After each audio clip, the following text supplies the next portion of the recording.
AKA Patters, welcome to Wildstorm Wednesday. We're talking Jim Lee and Gen 13. This was the big bet to get them out of debt.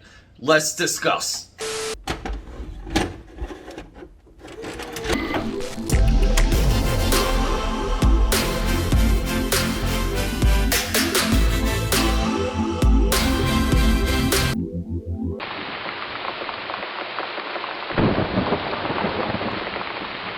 AKA Pat here, and welcome back to the channel. AKA Pat69 here for Wildstorm Wednesday, and you guys know me. Say it, Philadelphia, PA, to Europe, to the multiverse as your eclectic one. Guys, I hope you like Jim Lee. I hope you like the 90s publishing powerhouse that Wildstorm was. People, Wildstorm, Saturday morning cartoons. And then here it is. Wildstorm, J. Scott Campbell, Jim Lee, Alex Garner, they all create Gen 13. And Gen 13, it was seismic. It shook up the entire comic book industry. And during this time, Gen 13 went from zero to almost a Marvel lawsuit, but it went from zero to animated movie very fast. And along the way, we got to see Alex Garner. I always put him in there, and J. Scott Campbell grow as one of the great penciler, inker, artist collabs during that time. Their growth is fantastic. The inking alone is, you salivate when you look at it. It is so clean and tight.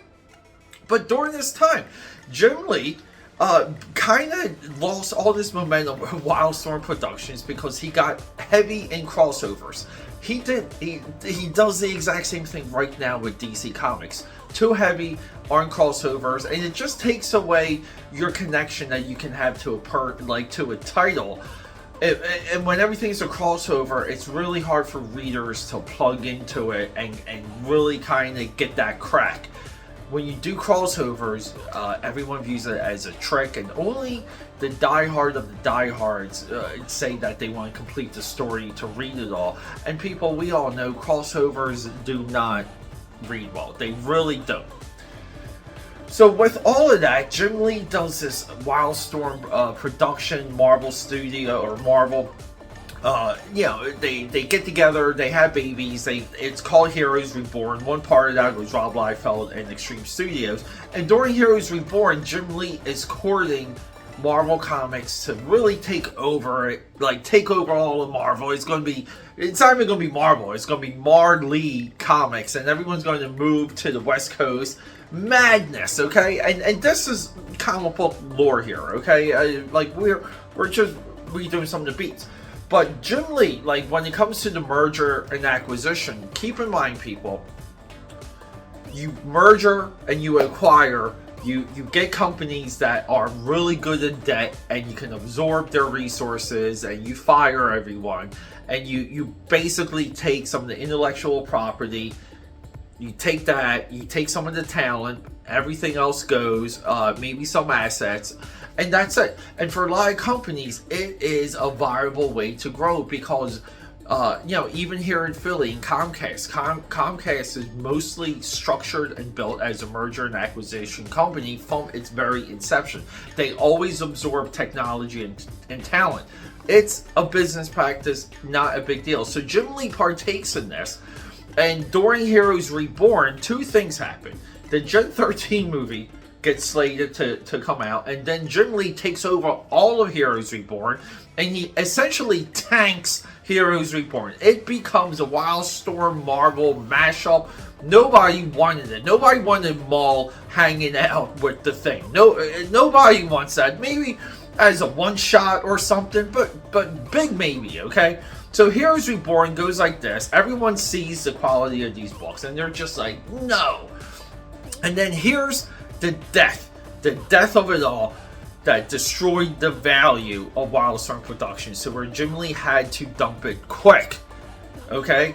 Disney comes in, they squash the Gen 13 movie, they buy it up, they bury it, they sink it to the bottom of the ocean, just like the Titanic.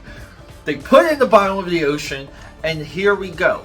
There's no cash flow pop for Jim Lee.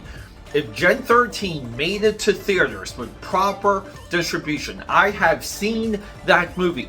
The next video will be a presentation of that movie. But that movie would have popped, it would have exploded. They would have had a nice, pretty paycheck for Wildstorm Productions to pay down a lot of their debt, potentially even all of it, raising the absolute value of Wildstorm for a sale. It would have went right to Marvel. Jim Lee would have been taken over Marvel. But two things happened back to back. You destroy Heroes Reborn, and then here we go. Disney squashes your final thread. You're off the cliff, Mufasa style. People, Wildstorm Wednesday, a little bit of an anecdote, part of history that people forget. The Gen 13 movie had incredible stakes. It had to succeed. It had to get released. Jim Lee had a round of bad luck. And you might say, well, look where he ended up. No, people. Jim Lee belongs in Marvel. He belongs only drawing Marvel characters. The Wildstorm characters work better in Marvel. It would have worked. It would have been pretty awesome. I mean, could you imagine like Spartan on Alpha Flight, and he had Steven Seagal and Scott Clark on Alpha Flight? Like, anyway, it would have been awesome. But he goes to DC, fish out of the water. His style, in my opinion, outside of the Dark Knight, never really fit DC. And then his management style, his direction, his big ideas are nothing but one event over the next, and he essentially is getting steamrolled as publisher and president, or chief chief idea officer, chief creative officer.